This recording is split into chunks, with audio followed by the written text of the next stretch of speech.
Welcome to Market to Me, the podcast where we explore how working creatives and entrepreneurs turn their work into brands, careers, and creative communities. If it's your first time here, I'm Joe Barron, your host and creative director behind Brand to Barron.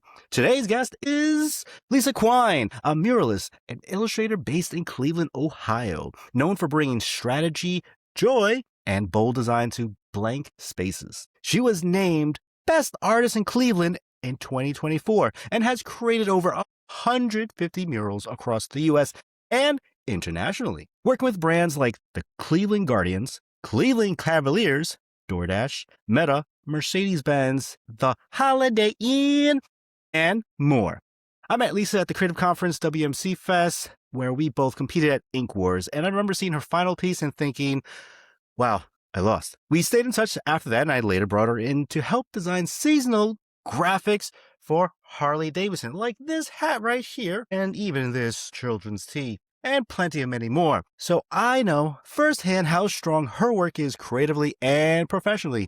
She's also the author, that's right, author of vintage hand lettering, and has built a career that's evolved from lettering into large-scale murals, brand work, and public art across multiple cities. So this conversation will get into how she's growing in a career, how she gets work, and what it takes to turn a creative skill into something sustainable. So let's get into it. This is my conversation with Lisa Quine. Lisa, how you doing? I'm great after that crazy intro with visuals too. Thank you so much. I am very, very honored that you asked me to come on your podcast. So thank you so much. The pleasure is all mine. Forgot about Ink Wars. Taking it back. So anyway, let's talk about the Cleveland Guardians. You've completed, your third mural? You were hustling. You pushed me off. You said, no, Joe, I won't record with you until after because the Cleveland Guardians is very important and I need the mural done by opening day. So I got to see, how does it feel to keep building that relationship with the Guardians? It seems like it's a fun project all the time. Yeah. I never would have imagined that I would be doing like anything sports related, like after graduation. So that was not why I went into art, but like, I'm so grateful that we ended up here. No, this third one was kind of crazy too, because it was actually progressive insurance that was like, hey, we want to hire Lisa to do this mural in partnership with, because it's Progressive Field. They kind of own naming rights. And so they have like a little activation in the park along with like their name everywhere, absolutely everywhere. So this was just going to be like a little photo op. They had the idea to build these guardian statues, but instead of putting the face of the guardians, like you would be the statue. And so you could hold the little cars and be like the guardian statue of traffic. And then I painted the backdrop. Okay, that's pretty cool. I mean, Yeah. and then you added little Easter eggs in there, right? Little landmarks that kind of add that? You definitely did your research. Yeah, they wanted the city backdrop, but they also wanted, like, because it's Progressive Insurance, I drew a motorcycle, a work van, and like an automobile and a couple boats because they do boat insurance, motorcycle insurance, commercial lines. So yeah, there was a lot of little Easter eggs, and definitely Slider, got to get him in, do it for the kids. I mean, who doesn't love a good mascot, right? Right. But so, like, how do you balance the storytelling of the design with a piece like that? Because you still have to portray it's the Guardians, and you also have to say it's Progressive Insurance. Like, is there just like a thinking behind that? Yeah, we had a couple calls with like a number of people on the call kind of spitballing like, all right, we like this needs to be half Progressive, half Guardians branded. They at our stadium they have the hot dogs that like do races, and you can't like put just ketchup in or just mustard. It has to be all four of them. And so we had to take them all out because it got too like mascot heavy. Just finding the balance in the process. But it was my idea to do the background. It's kind of like a sunburst, but it's like alternating blue lines. And so it's Guardians blue, Progressive blue, Guardians blue, Progressive blue. And it's just like a fun way to infuse like two brands in one mural. Always thinking when you're doing like collaboration like that, it's like, how do you make it work? How do you balance it out? How do you appease both parties, right? While making good work. Right. And like I'm trying to put a little of my touches in it too. So the big Cleveland in the middle Someone said it looks like a hot dog, and I can't unsee it now, but it's, like, white lettering, it's, like, a little archway, and it's got pops of red and yellow, so it does kinda look like a chunky hot dog, but it wa that was my favorite part. I mean, uh, it's up to art is subjective, right? Everyone sees how we're Well, it fits the ballpark setting. We're known for, like, some sort of mustard, ballpark mustard, so other than this being appealing for both parties. Well, like, what makes this mural different compared to the first two that you worked on? Oh my gosh. The first one I worked at was a hot mess because it was an activation for the City Connect jerseys. And if anyone who listening is not into sports like me, the Nike will come in to a team and like help design really artsy looking jerseys. Some are well received, some are not, but these ones they went very traditional. And so to celebrate the City Connect jerseys, they had me do a mural that infused the City Connect branding with the Guardians history. And so I had like a week to come up with concepts and then 3 weeks to install the mural. And it was like 60 feet long. So they split it into 3 panels. So each week I did one panel and I had some help to get me to the finish line, but that was just completely wild. And while I was painting, they're like, hey, we really like the mural design. Can you do a t shirt based on the mural? So I'm painting during the day, going home, designing this t shirt at night. So that's how this project, this recent was different from that first one. Like I sprinted a marathon the first time around. This time it was a little more relaxed, but still, they always want stuff done by a certain day, and that day can never budge. And so you got to do the work. Yeah, especially in a physical piece like that. Now, I certainly hope that there was an extra charge to them for the T-shirt. Yes, yes. They give me money for it, but they threw they threw some extra incentives. They gave me like 200 of the shirts like for my own usage, and they let That's me throw cool. out the first pitch. So I'll that was take wild. any extras. Right, right. Oh, yeah, that was wild. So they had me design another T-shirt later on, and so every time you design a T-shirt, they give the artist a chance to throw out the first pitch. So I actually did it twice that season. They haven't called me That's back. they I guess my pitching wasn't that great. they gave me 2 shots and they just, like not worth the third strike. Right. No, I tell everyone, however you're pitching me or however you're picturing me throwing that ball is exactly how I threw it. So, how was that experience? That seems like it could be either very exciting or very, anxiety inducing because you're from, Well, oh, well, you know, being a female, I never know when my emotions are gonna hit, but, like, I was so focused on just getting everything done, we got it done at the very nick of time because when the mural panels were installed, I had to just finish up a couple pieces of it too to make sure it lined up. But yeah, that was done like a day before opening day or the day before they were going to do the City Connect jerseys. And that like I think it was a Friday or Saturday, but that night like I threw the first pitch, but before that, they had all my work up on the Jumbotron and they were just talking about like it's Lisa Quine and just showing my murals and I'm like up on the mound trying to keep it together. I'm like, oh my God. It kind of hit me that like they were showing like really old pieces too. I'm like, oh my God, like that's where I was and here I am now. And like it's just like all culminating in this experience. And then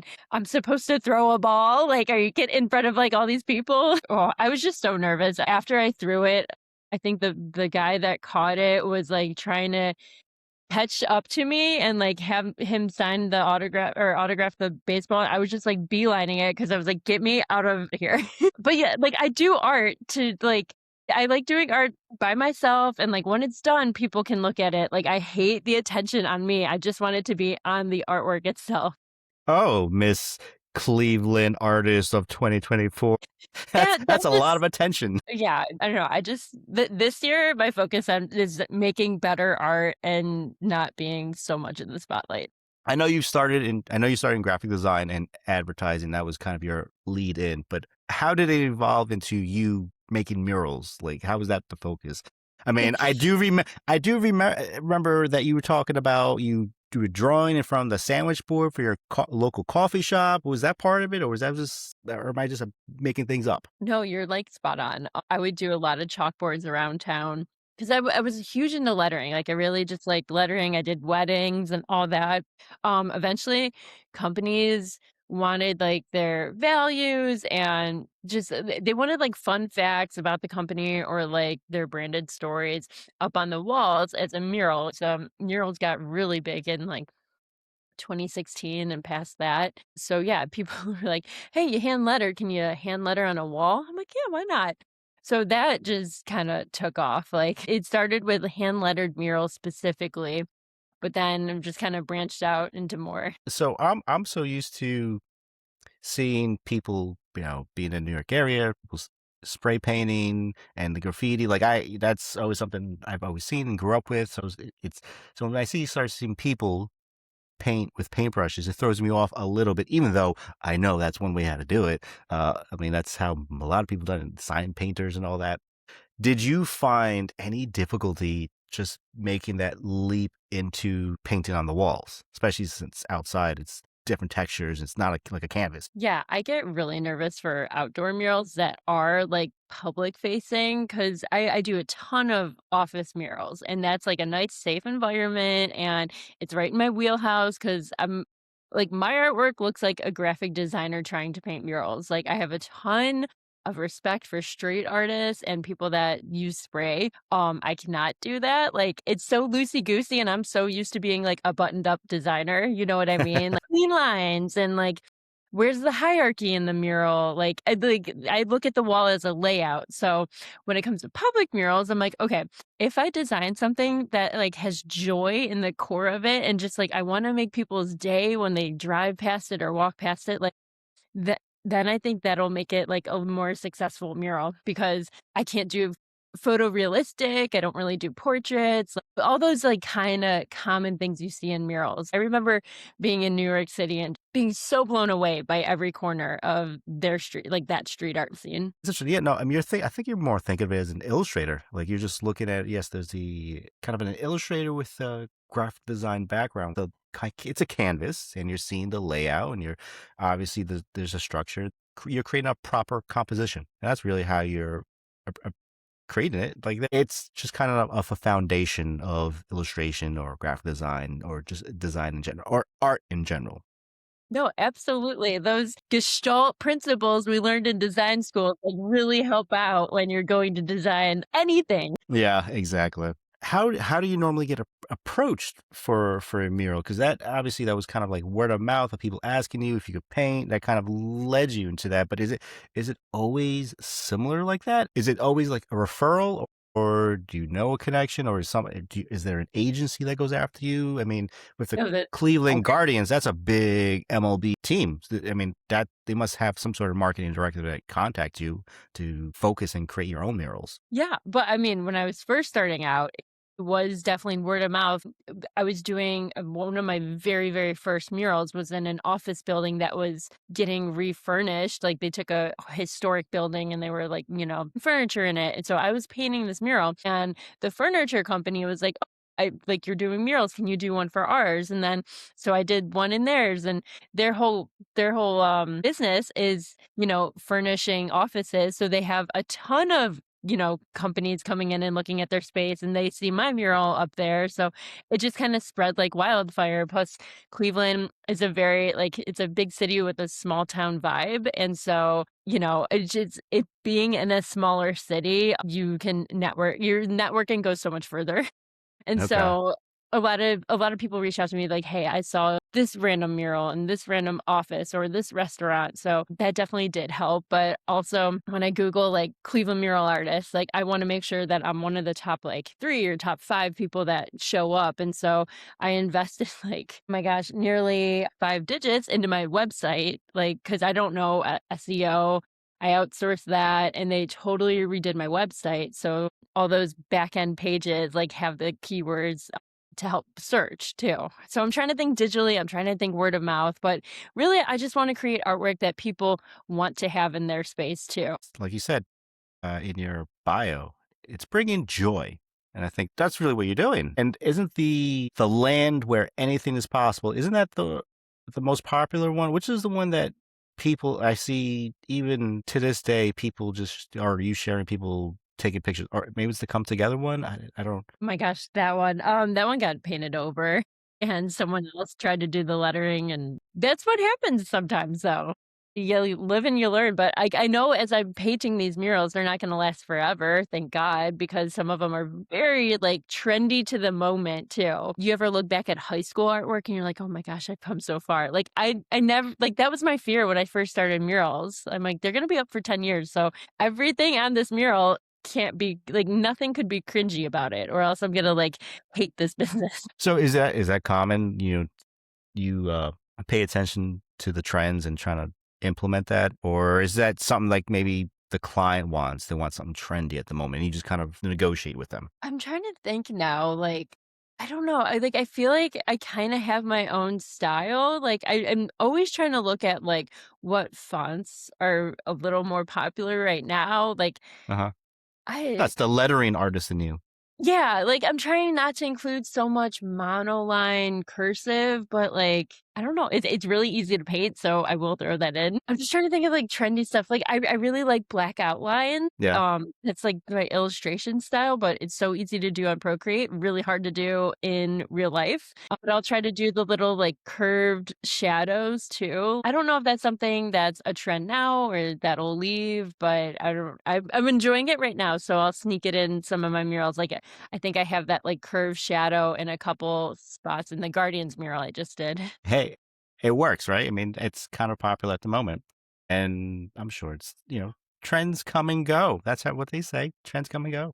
Yeah, and I'm just, like, sometimes I feel like I'm very much like a designer, but I'm also, like, an artist too, and I just wanna try new things and, like, keep expanding on my illustration style because that's what comes through in murals too. How do you balance that to being the thinking as an artist and thinking as a designer? It must you must be battling yourself all the time. No, like, after having kids, I feel like I wasn't, like, working at my full capacity, like, definitely trying to, but, like, I remember painting and pumping and, like, being pregnant, it was hard to paint, I was, like, always running to the bathrooms. Now that, like, I'm past the baby phase, like, I'm like, "Alright, time to go mode." So for the past, I'd say 3 years, I was only doing commercial work and, like, making more money than I ever dreamed of, but definitely burning out because I'm only doing, like, work for other people. This year, I have a solo art show in November, so I'm trying to slow down and kind of find myself as an artist again. Like, it was divine timing for sure because at the beginning of this year, I'm like, "Oh my gosh, this, like,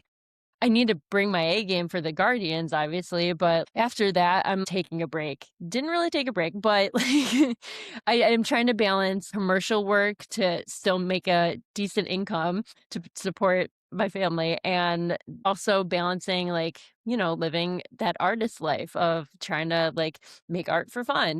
And for those who will be watching this, the ceiling was that seems like a personal project that was fun to paint. It's a whole constellations, right? So Yeah. it's like the sun in the middle, the phases of the moon around that, and then there's this quote, like, this will take me forever to finish, like, I think I started in 2021, but the quote, I don't know, it's something, I can't read right now. I think it's, like, T.S. Eliot. It's one of the really, really, really popular guys, but I think it's T.S. Eliot. Oh, okay. The place for the that's what I can say. I can't tell. Wait, wait, wait. The end of all our exploration will be to arrive where we started and know the place for the first time. So it like loops around. Not even like one complete circle. Does it like a spiral? Do you have the No, it quote? just Oh, okay. I made sure it, like, only did one circle. Got it. Got it. There's no need to do any more work. I mean, that's another. No, I had to rush this so much, like, the lines are not straight at all, but and then, like, perfect circles for the moon and sun, I was like, "No, they're gonna look like Jello, it's okay." Is your lamp the paintbrushes? They look like paintbrushes Oh, from this. No, I did a mural for a lighting company called Hinkley, and their lighting fixtures are so freaking expensive. I was like, "Okay, I'll do this mural for you, but can you throw in a really cool fixture?" And I shared them the thing I was gonna do for the ceiling. I'm like, "Do you have anything to, like, match that?" And they gave me a couple options. I'm like, "Oh, let's just go with this." I mean, it's cool. It's cool looking, and it does look like paint. Like I just think paintbrushes. I'm like, oh, Yeah. how fitting. I'm never gonna look at that lighting fixture the same way now. I'm like, "Oh, paintbrushes." Well. I mean, I hope it's in a positive light. Do you do this for a living? The personality is your brand, right? Keeping it interesting. But I do hope you look now, see it, and like, oh, paintbrushes, yay! Came back into the whole mural project. So, do you have a project come in? You have some whether it's the director, agency, referral, whatever. You bring them in. You have, I assume, a discovery call. You discuss what you're looking for. You create some sort of proposal. But when you present the proposal of the concepts, are you presenting multiple directions, or you're leading them to one strong concept? I mean, that seems to be like the almost like kind of like the new trend of presenting just one great design concept. I usually do vision boards. I'm like, okay, what kind of vibe are you going for? And Okay. then I'll present one concept. Let me know like what you want to tweak. But like it's really nice having 10 years of experience under my belt because Hmm. they'll come to me and be like, we like this mural that you did. Can you make it fit what we like have envisioned? Like we like this style. Can you just do these words and this content? So usually I can like piece it together easily like that. It kind of helps lead you to what you're trying to do for them. Putting all your eggs in a basket, never a good idea, right? But for the sake of time, like, usually things are, like, so fast moving, I'm like and it takes forever to design a mural, I don't know, I'm so slow. Like, I try to move quickly, I try to, like, use as many reference photos as I can, so I'm not just freehanding everything, but still, it takes so much time. So, yeah, I'm like, "Here's one beautiful concept, you better go with it." Okay, so that's cool because you don't just like.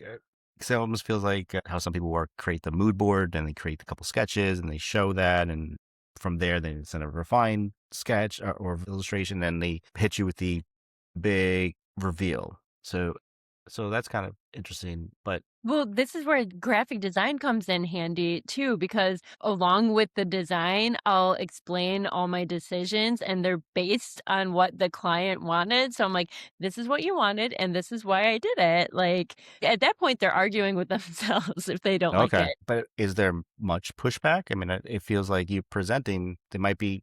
I assume they probably everybody needs to add their their opinion, so they might have a tweak that they want changed, and that's sometimes usually, hopefully, it's easier when it comes to that before you lay it on the mural on the canvas. Like you're spot on. Usually the tweaks work themselves out in the beginning and if there are any revisions, they're very, very minor. But like it's a lot of hand holding in the beginning because almost 100% of the time, the client has never worked with a mural artist before and like they don't know what they're picturing for their wall some of the time. Like how can you picture it without seeing it at first? And like so they're reacting to a mural design for the first time and just having that knowledge and like kind of guiding them through the whole process is I don't know, it works itself out though. Okay, and then so how much creative freedom do you have? Do they micromanage, or are you just like, hey, she's the artist, they're paint? Yeah, I think that's where the vision boards come in handy because, or like past murals, like, so you like this style and you want like these specific flowers or you want like a forest. I don't know, like usually having visuals in the beginning to help guide where the design will end up is super helpful because it does give them something to picture. And I already forgot the question. What was the original question? The original question was how much creative freedom they give you. I don't love creative freedom. Even with this upcoming art show, it's like you can show whatever you want, and I don't have anything right now. Like I have to create all new work for it. So I gave myself parameters. I love working within like usually companies come to me with their own like branding and then I work within that to make like an illustration, but that brings out their own branding. So I don't know. I kind of like being inside a box sometimes. Well, it sounds like you kind of have the idea of the company, and then I imagine you add your own style, your own designs, where they're kind of like okay with it, not just here's a blank sheet, make me something. and make No, it like, good. my biggest fear is when they're like, you could do whatever you want." I'm like, "I don't know. What do you want? Give me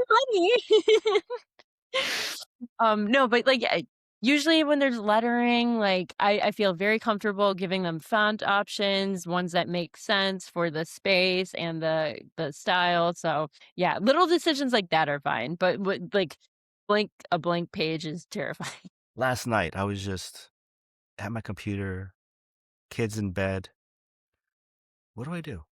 What do I make? I have to like go through like what was I what were my ideas? I have to like figure it out. I'm like, oh, okay, okay, I have an idea. Let me focus on that. That's something. And instead of trying to start fresh, I understand the whole feeling of analysis by paralysis and just like here you go. No, no, flow state is the best when you finally get in it. It's like, "Oh, now we're moving, now we're moving." Now we're moving. It sounds like it's a mixture of the clients and maybe some a marketing team or maybe they have a creative director or anything. But from your perspective, what makes a great creative director or art director to work with? I recently wrapped up a project, well, 2 projects, and one was like a book cover, one was for Awesome Socks. It was like a Feel sock. free to talk positive about me. Yes, and duh, Harley Davidson. Sorry, that was so long ago now.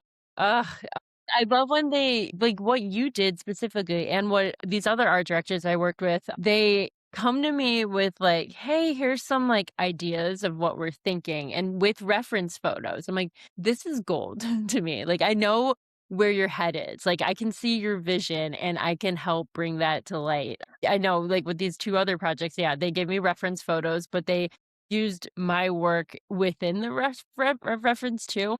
Hmm. And I know you've done that too, which was super helpful, like, I just know, like, taking some old pieces and trying to bring it into a new space, like, I love that. And yeah, like, the feedback is always helpful too, like, "Oh, this is what I love, like, right now, and you just need to tweak this, and I think we'll be in a better spot." Like, I'm trying to think of something concrete, like, I just actually did a mural design of this redwood forest, and it's in a meeting space, so I, like, made it kinda wallpapery, like, not a lotta contrast, and they're like, "Well, in the redwood forest, you're like it feels like you're in a tunnel, so can you, like, darken it, but, like, make the pathway, like, really bright?" And I did, and it looks so much better. I'm like, "You guys are geniuses." And that's usually how it goes in my experience, like, the client will come back with a revision, I'm like, "Wow, that made it so much better. What was I thinking?" So I love when that happens. Oh no, that's I think that's important. You get so you get so focused on the work where you forget just to take a step back and be like, That's what oh, art directors like, good art directors are so good at too. Cause yeah, you are, like, so ingrained in what you're working on and, like, you don't come at it with fresh eyes, but they do, like, they came come at it with trained fresh eyes, boom, magic. what's something that people wouldn't expect about executing a mural? 2 things. Lot more bugs than you would think. Lot of spiders, a lot of bees, I don't know why bees love bricks, but they go hand in yeah, I, like, have bee spray in my car I love the bees, I don't wanna harm them, I just we have an understanding with each other, I will say that, usually. I've never been stung on the job, so I respect them, they respect me. Spiders? No way. I'm throwing paintbrushes at them like I'm definitely scared of spiders. Usually, they don't come out in the day that much, so we're good. It's usually when the sun is setting, I'm, like, starting to see signs of, like, little legs sticking out the bricks. I'm like, "Nope, nope, mm. I'm done Done for today." today. Yeah, clocking out now. And then the other thing, bathrooms. The bathroom situation is always awful. Like, there's a lot of times I'll be on site for new construction, and the bathrooms are always the last thing they put in, and porta potties are the only option, and I cannot do that. Like, I'm old. I'm like geriatric technically, so I'm done with porta potties. Like, I cannot. So I'll drive somewhere. I mean, it takes more time, but what are you gonna do? That is absolutely fair. I mean, I've assisted for a photographer a couple times, and one of the situations is always, what's the bathroom situation? Like we're outside, we're doing a time lapse. I'm like, all right, well that's a whole couple hours. What are we gonna do? Like, where's the nearest coffee shop? Where's the nearest public bathroom? Like that's a big deal. I think people underestimate that. Yeah. Yes, and, like, I remember when I was pumping every 3 to 4 hours when I had River and he was, like, less than a year old. I was painting and pumping, and I had to have, like being in my car with, like, a blanket over everything, like, Yeah. bang and it's, like, 90 degrees out. It was a bad situation. I'm grateful it all got done. I'm glad it's over. It's experience, and now you're much wiser for it. Yes, yes. I'm trying to think of, like, any other fun stuff. I know how to drive different lifts. That's fun. Oh, that's cool. Did you have to get a license for that? Because I know for certain things you have to. You probably should. Usually it's some guy being like, "This button does this." I forget it the second he leaves, and then I figure it out on my own. Do you have a harness when you're painting on, like, the really tall ones? Yes, God, yes. I'm scared of heights too. Like, I'm in the wrong business. I'm scared of spiders. I'm scared of heights. I'm scared of people. I'm scared of loud noises. And, if you're on a busy street and you hear like honking, it's like gonna fall off. That's why I have a harness on. I Lisa's bungee startle easily. jumping. No, it's heavy. Oh my God, that's another thing. They only make harnesses for men pretty much. Like you have there's instances where the construction team was super nice and they're like, "We have one lightweight. Our guys love it, but we'll give it to you." I'm like, "Yeah, that's right." Having an in with a construction team is everything. Like if you get a nice crew, it makes the experience so much better. Yeah, absolutely. I mean, yeah. It just, again, be cool with people, Yeah, be nice. And people willing to help you out. absolutely. One thing that I did like that I saw, because it's where your new business cards, they look like paint sample fans or Pantone books. It's like, it's a smart move. How did you come up with that idea? I think I was on Pinterest and I saw an event planner had a like deck of cards for her business cards. I'm like, whoa. Like that's so cool. Like I kind of wanted that, but like I have my own deck of cards project going on. Then it reminded me of that. I'm like, oh my gosh, that's never gonna get done either. But I was like I was just trying to think of like, okay, what is something rectangular that I could like kind of make for my business cards that people would associate with business cards.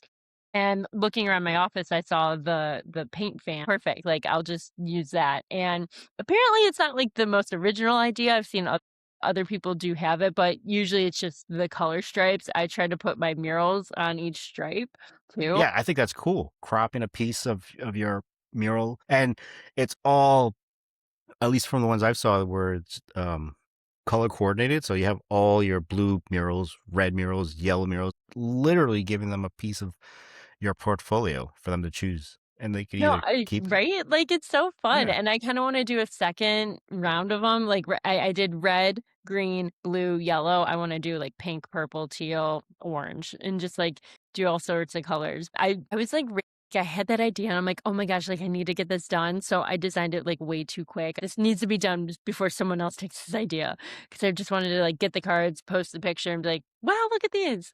So next time I will, like, take my time and, like, really design it out because, yeah, those are heavily filtered, photos of the murals. Either way, it's still pretty cool. I think it's a smart idea, Thank and you. like, you know what? You're right about the whole idea stealing concept, where it's like I've had ideas and I just didn't execute them in time, and it's happened twice where I've had the idea, I've say, all right, I'm gonna get to it. Let me put that in the back burner, and then all of a sudden, boom, somebody, and also somebody much bigger. Man, that's like, now if I do it, it looks like I copy them. And I remember I was reading this book, Big Magic, by Elizabeth Gilbert. That's Where what I was gonna bring up. Sorry, go on. exactly, yeah, it's a great book. I like the idea that it presents creativity or ideas as its own being, and if you don't execute it, it just goes to the next person, and then hopefully that person gets that idea done. So it's interesting. I even saw a video too where it's like everybody has ideas. It's all about the execution. Ideas don't mean anything until you put it down. But then again, the execution have to be great too. Right. No, I don't remember what Big Magic was about, but I only remember that story of the 2 like, her and her friend coming up with almost the same concept for a book. That was so wild, and it always stuck with me, so I'm like, "If I don't get this idea on paper and, like, out in the world, someone else is gonna take it," and, like, could not live with that. And what's even funny is I've seen that through other people, not even myself. I've seen somebody actually at the Cleveland WMC Fest. She worked in making movies and film for a little bit. So she had this idea It was some sort of like short film dating idea. I was like, all right, cool. And she was making it. I don't know if she ever finished it.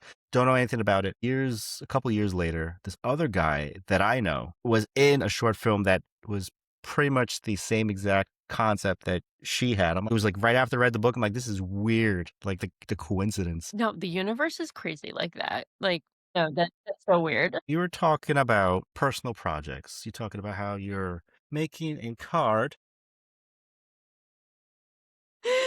Look at that.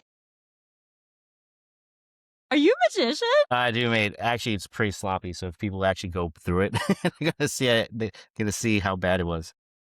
I was wowed. I'm impressed. Oh, no, it's good. But anyway, you're making a creative deck of cards. Deck of cards. How it's all about Dreamy Castles. Am I right? I've always wanted to create my own illustrated deck of cards. That's always been a fun series.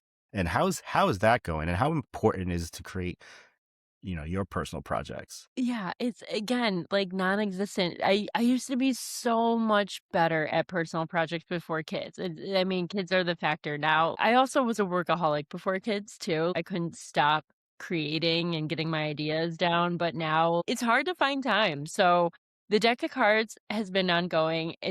I've barely touched it or thought about it, but every now and then I'll see something, I'm like, I don't have anything for the nines yet. Like, that's a good theme for the nines. So it's just like this very open-ended, like dreamer's deck. And so there's like carousel animals, there's doors that lead to different portals, different worlds. And it's just like each number is something dreamy. The Fates cards are terrifying me. I have no idea what I'm going to do for them. That's probably why I haven't been working on them. I'm getting closer and closer to the Fates cards, and I'm like, oh, yeah. Oh, But that's it's like, and it's fun. It's creative playtime, and that's really important because there's been a lot of times where I've done personal work, and something I've done in there like will inform a client project. So, yeah, I do think it's crucial. I was gonna actually ask you that. I was like, was there any like, point or moment of like a personal project where it has led you to actually paid work? Yeah, I'm trying to think, like, I mean, I've always been into Art Deco. I have stars, like, on all my work, and so there was this one mural festival I was in, I did an all blue mural. Like, I've always wanted to do, like, just one color, like a monotone mural, and that's, like, my favorite mural I've ever painted. It was just, like, this all blue one with, like, Art Nouveau-ish flowers and those blue and white vases, and it looks kinda like Mediterranean or, like, Greek, and, my husband's an Aquarius, so I put, like, a little Aquarius lady, like, dumping out water. That sign is so weird, but I wanted it to be very personal. Oh, that's cool. That's fun. Right. So it led into it. And do you think being from Cleveland with the Guardians, the bridge, that's where the Guardians are from.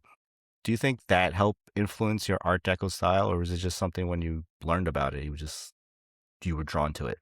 Yeah, I no, 1,000%, and I can't believe I didn't bring it up because I usually do, but, like, growing up and going to downtown Cleveland, like, it's so, like, turn of the century, kind of Art Deco, kind of, like, even Victorian, the architecture is just so ancient. That totally influenced what I'm interested in now. I'm obsessed with William Morris. His stuff is very timeless, but like vintage. And they say retro is a couple decades ago, vintage is like 100 years ago, and historic is like, Egyptian, like ancient. So vintage is like my hotspot. And I think it's because Cleveland architecture is like from 100 years ago. Okay, that makes sense. Also, it helps me clarify. Everybody's like, vintage this, retro that. I'm like, what's the goddamn difference? I'm getting confused. I mean, Right? No, like it's all, retro's like 50s and then yeah. vintage is like, 1800, like around that Even year. though technically now retro is 80s. Oh my god, you're right. You're so right. They just went 10 years ago to me. Yeah, right? Nobody, yeah, that's, nope, not at all. Not at all. And so, Lisa Quine, you are an author. Now, you wrote vintage hand lettering. And since that's your jam, both hand lettering and vintage, how did that opportunity just come about? Yeah, like I had a agent. You know what? They didn't even bring me that project though. I had an agent at one point. I'm glad that they were with me when I was negotiating that because I had no idea what I was doing. I was like, I've never written a book before. I've never Hmm. but the publishers, Page Tree Publishing, they have it down to like a template. So they'll ask a creator to come do like a tutorial book. And it's like you write X amount of pages and you have like X amount of visuals to go along with that. You do one chapter and then you do every single chapter like almost exactly like this first chapter. It was just like a tutorial workbook, like hand lettering, and it takes you through 10 different styles, but there's like a simple style and a complex style within 10 of those. So it was kind of easy. It was just like, here's the outline. You just got to fill in the outline. It felt like a school project. So it was pretty much put in the work, Yeah. And it essentially. was before AI, so I couldn't even like I couldn't have help while writing it. Those were your real words.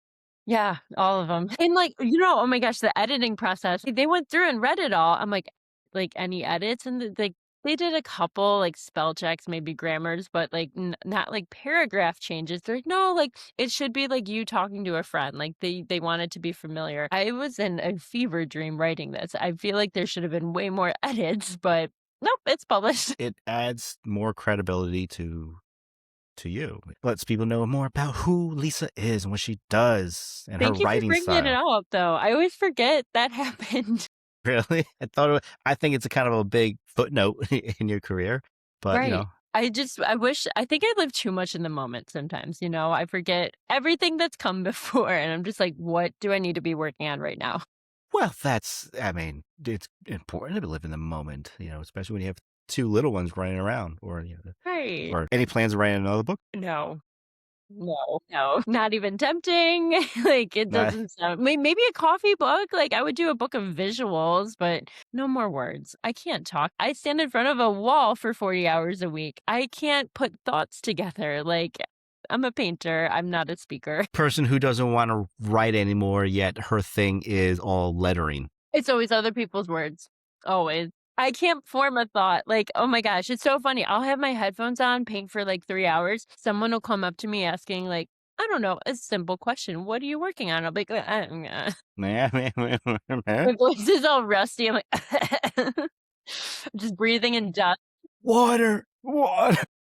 Seriously, seriously. I'm like, I've never seen a human before. Who are you? All Oh. right, so writing a new book isn't your thing. You've been doing a lot of books lately. You've done the cover for Our Strange Duet, right? Like, how was that experience? My God. Like, I grew up going to musicals, so Andrew Lloyd Webber was huge in the 90s, like peak childhood era for me. Just like working on a book that his team is like putting out pretty much was insane. Well, I know he's seen the cover of it. Like, it's on all his social media. Like, it's just so wild that like Sir Andrew Lloyd Webber has seen my work.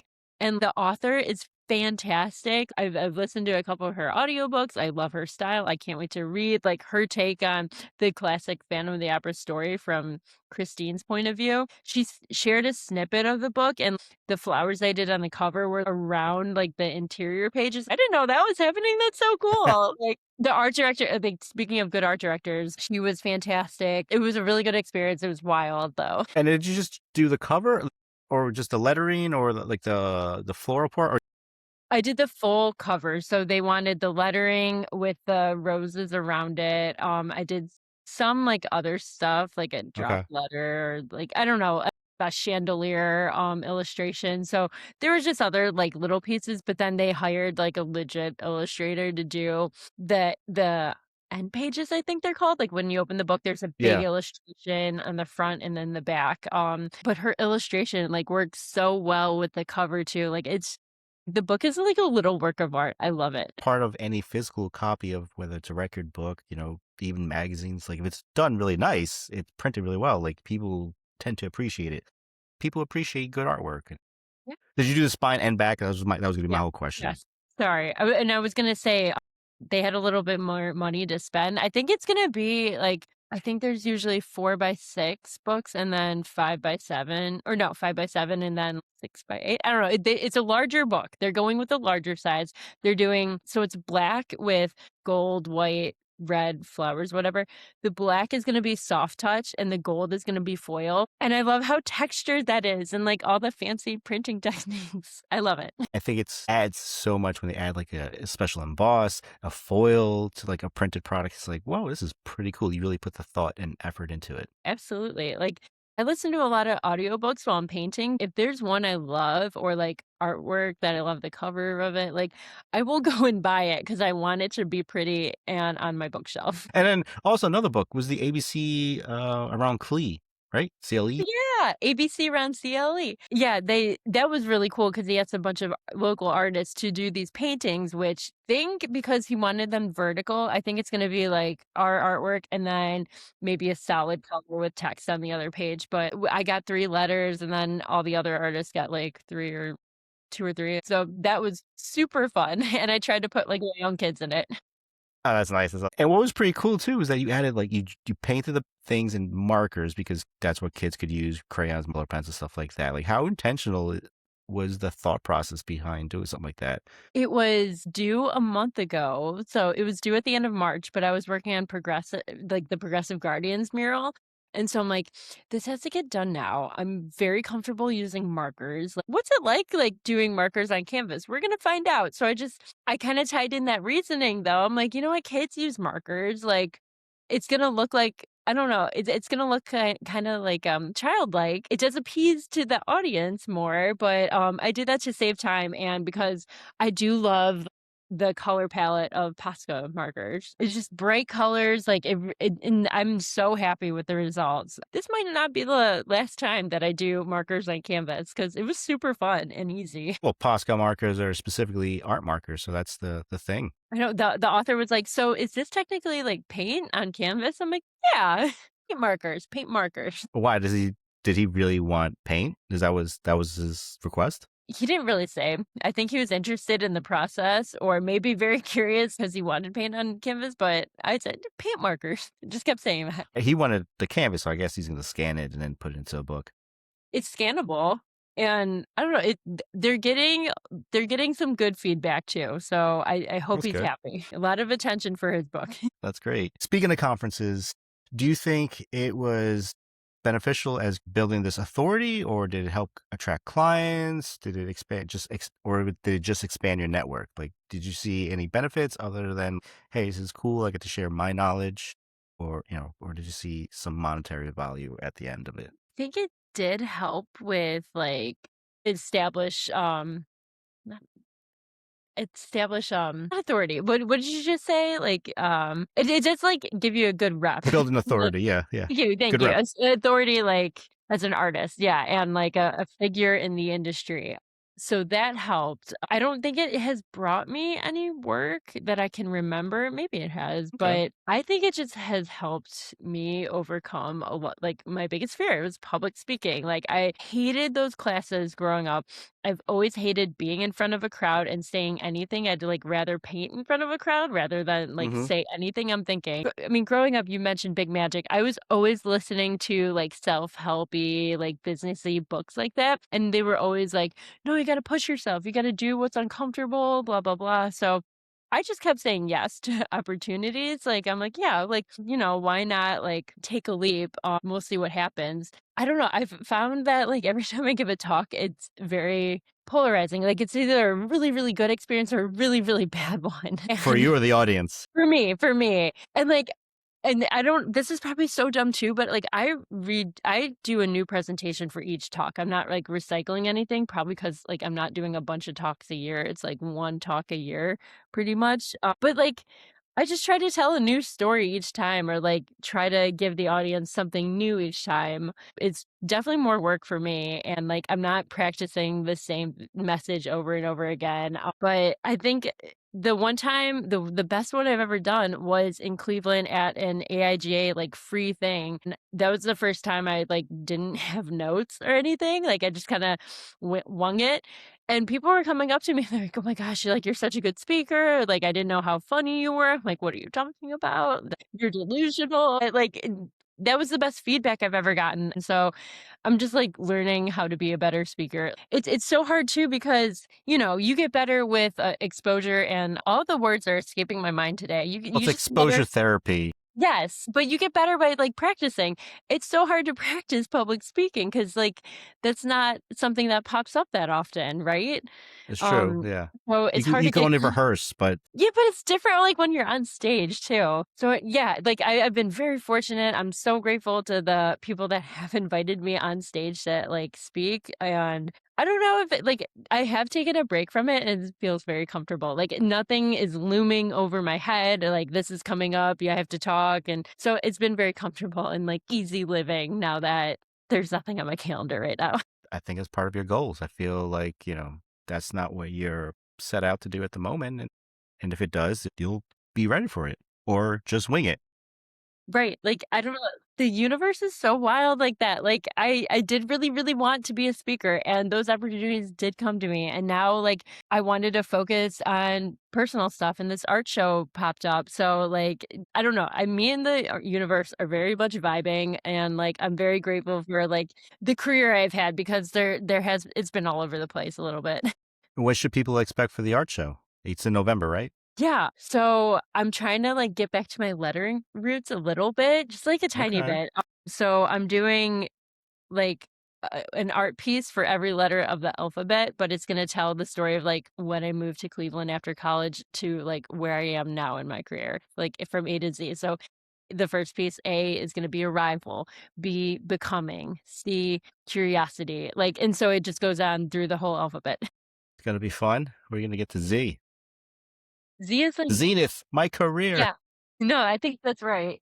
But and then I picked a song for each piece too, and, Oh, like, that's cool. that song matches up with, like, the vibe of the letter. And did you hook up with a gallery? So, I had an art show with the same guy, like, in 2016, and I did not love what I created for that show. It's a miracle he asked me back, but, no, I'm, like, really trying to bring my A game this time, like, knowing what I know now and, like, learning from that past experience, I'm like, "Okay, I'm, like, gonna try hard this time." Well, that's awesome. I mean, how many people really get to have a solo art show? And sure, you get to sell those pieces. It'll be fun. Or, Yeah, whatever. I don't know how marketable this one is, but, because 'cause they're gonna be specific and with song lyrics on them. I don't know if I'm in telling a very personal story, so we'll see. Like, the goal with this one is just to make the artwork and hopefully sell it, but, like, I kinda wanna show it as a collection, like, in other places. Yeah, you could absolutely do that. I think Fingers that'd be crossed. fun. Putting Yeah, it out in yeah. the universe. What would you tell somebody who's great at their craft but struggling to turn it in consistent work? It sounds like you kind of you're consistent of getting it done, but sometimes you have too much pressure on yourself to put in the A game, as you said before. Yeah, yeah, trying not to, like, get too in the weeds with the pressure. No, I think I've been really lucky because my style is so marketable, like, I kinda conform to each client I have, and, I mean, being, like, a huge fan of graphic design, like, that's kinda what my murals are, like, an extension of graphic design within, like, someone's office. So it's hard to, like, give advice Yeah. because it's I mean, like. that's how you market yourself, with the murals, right? Do you sign your name at the bottom? Are you allowed to? I assume some you can, some you can't. That part, I usually just assume they know, like, sign it, like, I do put my Okay. name on the bottom of murals, especially, like, if it's high visibility. If it's supposed to be, like, a art piece that complements the, like, crazy furniture in front of it, like, some of the times maybe a signature, like, just kinda throws it all off. Yeah. But, yeah, I usually do sign it now because it's kinda dumb if you don't. People will be like, "Who painted this?" And, like, if no one's there to tell them, how are they That's gonna figure true. out? Oh, that's cool. They can't find your work. Right, right. All right. So let's wrap up with what I like to call rapid fire questions. These are fun, simple, easy. You never know where it'll go. So we'll just start off easy and build our way up. First question: coffee or tea? Coffee. Early bird or night owl? Early bird. What are your top 3 book recommendations aside from your own? Oh my gosh. Alright, my favorite book ever, The Count of Monte Cristo, like, What love you that one. you're the second person that mentioned that. That's wild. Who else said it? Michael E. Smith, he was one of my early guests. Yeah, he Okay. from Designer. He's a big book guy, and he just mentioned 3 books, and he would love that one. He's like, It's the best book I've ever listened to. I mean, I was obsessed with the movie growing up, but like I finally listened to the book last summer, and it took me like the whole mural to finish the audiobook. I'm gonna read it again or listen to it again this summer. Like it's so good. So that's my list. Just read that one. No, I am also a huge Emily Henry fan. So Book Lovers is my favorite book of hers. That's it. I can't think of anything else right now. that's fine, fair enough. 2 books. 2 books. I've listened to so much, but, like, I can't pick anything out of the pack right now. When you're working on a new concept or just for fun, do you prefer digital or do you prefer your sketchbook? Digital.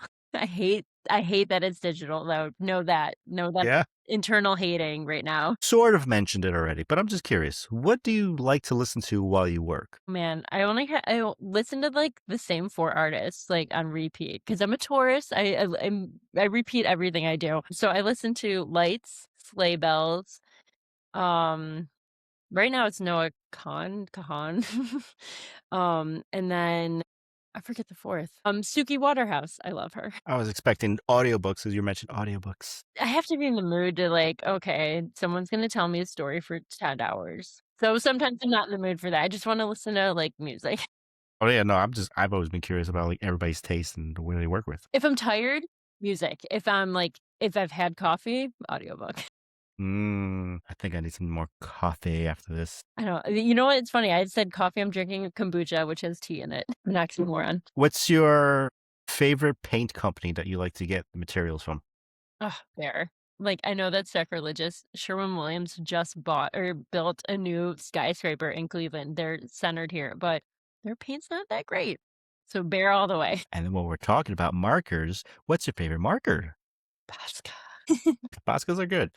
Also, shout out to Crink in New York City. I like their markers too. Oh, Crink's awesome. I I love love them. Crink. I've used them for it's actually my son started going through my markers and then Crink is super strong and it's meant to stay on surfaces. So I'm like, nope, let me have that. You're not using that. You're not accidentally marking anything. Right. It's a great paint marker. I love the black's a nice rich black. I like that. And shiny. It's so shiny. Crink's a good one. Posca's good. There's a bunch of good paint marker companies out there. What's a client that you love to work with that you haven't? It'd be fun to work with like any museum or like bookstore. Although I just had to pass on a bookstore mural, but I did. So anytime I need to pass on a mural, I will give a PDF of other local mural artists in the area over to the whoever's asking. So hopefully it's spreading out the work to other artists in the area. Well, that's good. That's very thoughtful. What was it? What's the all boats rise? I forget that. It's something like that. Whatever the phrase. Rising water lifts all boats. There we go. Remember? You're so close. That was sort of. Oh my God, no, I want to work for like a greenhouse. Okay. Okay, and specific clients, Lisa Frank. Why not? The joining of Lisa's, like, Why not? it writes itself. No, I just saw she just did the exterior of her building or warehouse. It's like all rainbow colors now. And it makes sense. Why wouldn't you not have it? That's her style. Sorry, this is not a rapid fire at all. No. Sometimes I don't mind the rapid fire, and it extends a little bit. That's my rapid fires tend to lead on to bigger questions, but just Side quests, right? It's Side yeah. quests. The side quests are important. It's just they're all over the place. Just talk about more trivial stuff. It adds the more human to the individual. Wait, a tool? Yeah, anything. About? Paint opener. It saves my nails. Is there any overrated advice that you've heard that creatives should like stop saying? No, I was gonna say that, like, when you're first starting out, sometimes working for exposure, it just depends on the opportunity, but it could be a really good opportunity to get your name out there.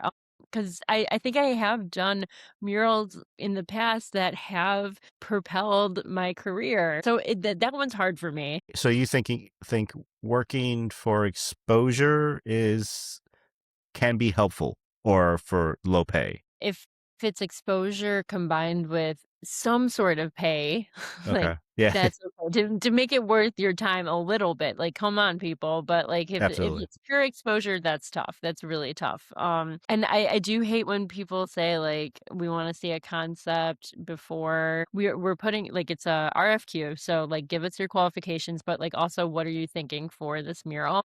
Hmm. There's been instances I've won because I have put out a whole concept and I've lost because I haven't. Like I've just put a mood board together. Like, well, you didn't give us a design, so we didn't pick you. I'm like, ah. But yeah, but like how do people that don't have a lot of murals in their portfolio get work if it's only like a portfolio that like you get hired by in that instance when you're like up and coming, like if you do have a really good design, they should hire you even if you don't have the experience to back it up. I don't know, it's tough, it's tough. It's tough. That's Lisa's hot take. Work for free, get paid pennies of the shadows of pennies, which, by the way, pennies don't exist anymore. Right, like what's a penny? No, but I'm all about artists getting paid what they deserve. Bottom line. And then last but not least, I'm going to give you a little insight so it just doesn't hit you right away. Remember the show Inside the Actor's Studio? No. Okay. Well, it was a popular show, and it would always have a different actor, director, maybe comedian, the host. James Lipton would always ask 10 questions, and one of them was something that I always thought, like, that's a funny one. I want to ask that if I ever have my own show in anything. My question is, what's your favorite curse word? I think I don't know. I say a lot. Like it's not a pretty word at all, but like, It counts. and you know what? You know why I say it the most? Probably because like I'm so clumsy. It's like spilling or like breaking a nail, or you know what? I'm always running late, so looking at the clock. I don't know if it's my favorite, but it's definitely the one that I use the most. It's on speed dial. I'm trying to give you an answer probably no one usually says. I'm sure there's like 2 or 3 go-tos, but I like That's a good one. Actually, that nobody really has mentioned that one before. So, versatile too. You little yes. you can get a lot of different uses and tones out of it. Yeah, see, it's just, these words are just fun. Yeah, it's good It's exactly. Lisa, thank you for coming on board. Thank you for being a guest. We got to do the end. Where can people find you? lurking in the shadows of the internet. You know, Ins Instagram, LinkedIn, TikTok a little bit. Mainly Instagram, and I do have a website, but you can find me in front of a wall usually.